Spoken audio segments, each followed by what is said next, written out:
allies in that region. It's really hard to imagine how they feel about those tweets. Also, we should consider the feelings of the family of Otto Warmbier. He's, of course, that American that was held captive in North Korea for a long time and then ultimately passed away shortly after returning to the United States. They've been critical of what the president has said about his relationship with Kim Jong-un in the past. So far, the White House has referred us back to the president's tweets, with Press Secretary Sarah Sanders simply saying that the administration is monitoring the situation. Anna. And what to make of Vladimir Putin? The president continues to show trust in him, even though we know he's getting involved in Venezuela when he said he wouldn't. We know he's still bent on influencing U.S. elections. And President Trump just keeps sort of looking the other way. He didn't even mention the 2020 election when he talked to Putin. Yeah, that's right. President Trump and Vladimir Putin sharing a phone call yesterday that lasted just over an hour. The president saying that the two men discussed 5 or 6 things. One of them was not election meddling. The president not bringing it up, telling reporters yesterday that he didn't discuss it with him. Look, the president has had a hard time expressing his feelings about election meddling in public. Remember, there have been several times where the White House has had to clarify his remarks. You can go back to that press conference when he was side by side with Vladimir Putin in Poland, and the president said he didn't see a reason why it would be Russia that meddled in the 2016 election. Shortly after that, they had to clean it up and say the president meant to say that he didn't see a reason why it wouldn't be Russia. So here again, you have the president of the United States, on the case of Venezuela, for example, taking the word of the Russian leader, repeating what Vladimir Putin is saying, even as officials in his own administration are contradicting him. Sarah Sanders yesterday also cleaned it up for reporters, saying that President Trump took election meddling very seriously and that it is a whole of government effort to prevent what happened in 2016 from happening in 2020. Anna.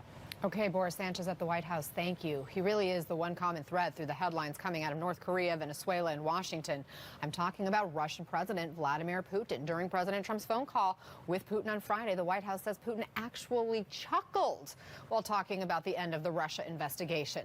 Let's get right to Bob Baer. He's CNN's intelligence and security analyst. Bob, I'm so happy to have you here to help us sort of go through these different threads. On that call, President Trump was more than happy to discuss the Russia investigation, but he refused to bring up one of the concrete conclusions from Robert Mueller, and that is the Russian government interfered in the 2016 presidential election in sweeping and systematic fashion. Bob, no warning from President Trump to stay out of the 2020 race, even though his intel chiefs are saying Russia is still meddling in our elections. What do you make of that omission? Well, the problem, Anna, is the 2020 elections, because right now Vladimir Putin has a green light. I mean, he is getting into our elections. He's using Facebook. They're using bots and the rest of it to come after us and divide us politically. And it's an open season. And you got the president. And by the way, a surprise call like this just doesn't happen. You just don't get on the phone and, you know, we got nothing to do and call up another leader, especially an adversary. So what Trump has done is simply encourage the Russians to set up a program and come in 2020 and meddle in our elections. I can't imagine they won't do it with an open invitation like this. Let's talk about Venezuela, because that obviously has some immediacy right now. Putin telling Trump that he has no desire to get mixed up in the upheaval there. Listen to this. He is not looking at all to get involved in Venezuela, other than he'd like to see something positive happen for Venezuela. But here's what Secretary of State Mike Pompeo had to say on the subject. Watch. And the Russians talked him out of it. Are the Russians responsible now for what's going on?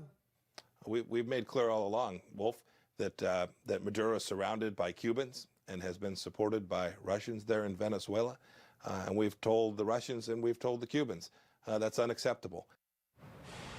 Bob, over and over again, why is President Trump so willing to take the word of the Russian president over his own administration and experts? Well, that's the big question. Why does he have affection for Vladimir Putin? Because it's, first of all, factually, it's incorrect. The Russians have been pouring billions of dollars into Venezuela, encouraging Maduro to attack us politically, and they're partially responsible for the chaos there and keeping him in power, along with the military and weapons and the rest of it. So for the president to say this, he's either not reading or he's making things up, which I think he is. I mean, his liking of dictators is unexplainable. in any terms. I mean, this never happened to the United States before. I mean, in the same vein, you have Kim Jong-un, President Trump, saying he would never do anything to jeopardize, you know, what they have going, essentially taking his word, giving him the benefit of the doubt, I guess you could say. He said they love each other. But then North Korea fires possible missiles, 2 summits, and now these new test launches. Do you think Kim got any advice perhaps from Putin when they met last week on how to handle Trump? Oh, they've got to be laughing about him. It's just, you know, Trump has gone through these summits with Kim Jong-un. Nothing has occurred. They haven't given a list of weapons. They have strategic missiles and nuclear weapons. They've given us nothing. They simply moved a couple sites, and now they're testing more advanced missiles. They're basically just, they're ignoring him. And I'm sure they're actually scratching their heads as what is driving this guy. But the point is they're taking advantage of us, and I've never seen this country this weak in decades. Wow, Bob Baer, thank you for your time tonight. It is a stunning omission, really, an hour plus on the phone with Putin and no warning against election meddling. Democratic Congresswoman Zoe Lofgren is sitting on the House Judiciary Committee, is also a member of the Congressional Task Force on Election Security, joins us now. Congresswoman, thanks for being here. What do you say to the president's failure to even mention this issue with Putin? It's just stunning. It's unbelievable.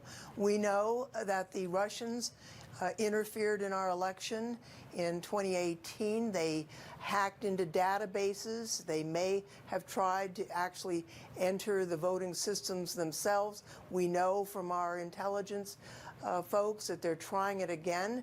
What 5 or 6 things would be more important than protecting the American democracy to our president? I'm stunned by this, really. Unbelievable. Clearly, the Mueller report emphasized the urgency of fixing election security gaps before 2020. We know that FBI Director Christopher Wray is raising alarms. What should Congress be doing if you're still with us? Oh, unfortunately, we did lose her, it sounds like. We'll come back with Congresswoman Zoe Lofgren as soon as we get her back. Meantime, as the fight between Democrats and the Attorney General ratchets up, the chair of the House Judiciary Committee is giving William Barr until Monday morning to comply with their demands. But do House Democrats have legal standing to hold him in contempt? We'll discuss that. Plus, after being tied to policies that result in migrant children being separated from their families, is President Trump's former chief of staff, John Kelly, now in a position to profit from those very policies? We'll have the details and the questions being raised next. In the meantime, I want to bring back our Congresswoman Zoe Lofgren to continue our conversation. I'm glad we got the technical difficulties worked out. And I want to ask you about the Mueller report and this idea of, you know, are we ready for 2020? Will Russia have the same ability to interfere in the election that they had in 2016? Or has our country learned from it? Are the right policies being implemented? What is Congress's role? What should Congress, or is Congress, doing now? As part of H.R. 1, the first bill for the Democratic House, we passed out of the House, the Senate hasn't done anything with it, a section about election security. So because Mitch McConnell will not move that bill, next week we're having a hearing and attempting to move just that title, election security, through the House and over to the Senate. There are a whole wide variety of cybersecurity provisions. Can you tick through just a few of those for us? I'm sorry? I think actually you were going there. I might have stepped on you as you were going to go through it. But what are those specific provisions that you guys are proposing? Well, there's specific provisions about making sure that we can't hack in a way that and change the votes, which means you have to have a paper ballot, robust audits so that you can't change the outcome of an election, certain cybersecurity provisions to make sure that we are protected, as well as some other matters. So all of that should be adopted. It should not be a partisan issue. I mean, we have disagreements between the parties. No one should be disagreeing that we don't want foreign actors to come in and mess with our election, or that we don't want every American citizen to have their vote counted as it was cast. Everyone should agree on that. House Democrats have been digging in their heels on getting Attorney General William Barr to testify their way or your way, threatening to hold him in contempt if he doesn't deliver the unredacted Mueller report. There have been calls for Barr's impeachment, ethics probes. Do you worry you guys are overplaying your hand on this? Well, here's the deal. He withheld, I think improperly, and I think the special counsel may agree, provisions of that Mueller report. We're entitled to that report, and we need the underlying evidence as well. We subpoenaed that evidence, and he blew it off. So now we have given him another chance. The chairman of the committee just sent a letter offering to do some accommodations if they don't want to show the grand jury material. Perhaps we can work through that. Perhaps the House members can go to the Justice Department rather than have the material sent to the House of Representatives. We want to have an accommodation instead of a confrontation, but when all is said and done, the Congress of the United States has the right to see this material, and we have to see it, and they have to provide it to us.